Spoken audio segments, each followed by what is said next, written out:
The 2020 Hyundai Palisade key fob uses a CR2032 coin cell battery. Start by locating the seam on the fob's edge. Insert a plastic pry tool or small flathead screwdriver gently into the seam. Twist carefully to separate the two halves of the fob, avoiding excessive force to prevent damage. Once open, note the battery's polarity. Positive side usually faces up. Remove the old battery. Wearing gloves can prevent circuit board corrosion from skin oils. Dispose of the old lithium battery properly at a recycling center.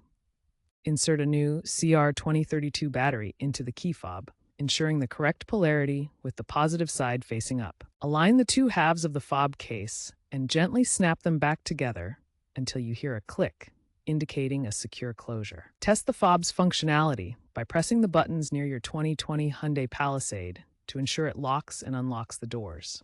If the fob doesn't work, double-check the battery polarity or consult a Hyundai dealer for further assistance. DIY replacement saves significant costs compared to dealer service, typically costing only $2 to $5 for the battery.